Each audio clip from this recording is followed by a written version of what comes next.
MB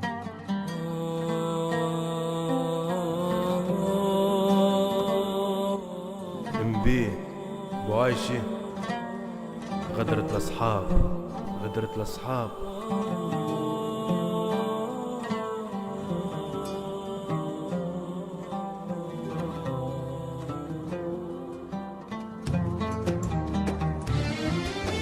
كان شاب في عز ايامه يتوفى بغدرة الاصحاب، توفى بيه قتله مغدورة عليه خاطر سيارة مات. كان صاحو بيقول ارفعني، قال تعب خليني مشيت الله عالتسعة متاعها ضربة بيه 5 رصاصات. مشى بيه وحطاه في الوادي، يا جنك صحبت لو باش كيف تقدر تخون الصاحب في كيف ما فهمناش.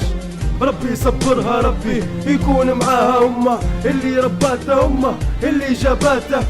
لكن يا خسارة بغدرة الأصحاب اليوم أمه فقداته. اسمه عبد العزيز بجاه العالي صبر أمه، ربي يغفر له ذنوبه وإن شاء الله من أهل الجنة. إن شاء الله يرتاح، إن شاء الله في قبره يتهنى. مكتوب علينا الموت في حق مش بيدينا، لكن بالخونة هادي يلي توجع فينا. صح وجعتنا الموتى لكن الساعة مكتوب عليه، لكن اللي توجع أكثر التشويهة يلي فيه. الله يرحم يلي مات ويصبر كل مريض، خوت اخواته أمه وأبوه وأصحابه اللي عزوا عليه، اللي توفى بغدرة الأصحاب واليوم ندعي ليه إن شاء الله من أهل الجنة. امشي وخلانا الله يا رحمة، ما ضل غير مكانه وما زال في الوسط القلب معانا. اخسرنا راجل مكتوب علينا ندعو له، اخسرنا راجل توفى بكتلة مغدورة، منهم العبد المدني اللي تصفى بخونه.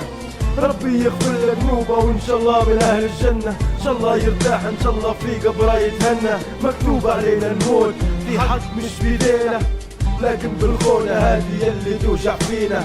امشي وخلانا الله يا رحمة، ما ضل غير مكانه وما زال في الوسط القلب معانا. عليه بكينا للدمع العمرة ما نجيبها لينا، صبور عليه الوالدة المسكينة. الله يرحم يلي مات ويصبر كل مريض، خوت اخواته امه وابوه واصحابه اللي عزوا عليه، اللي توفى بغدرة الاصحاب واليوم ندعي ليه ان شاء الله من اهل الجنة.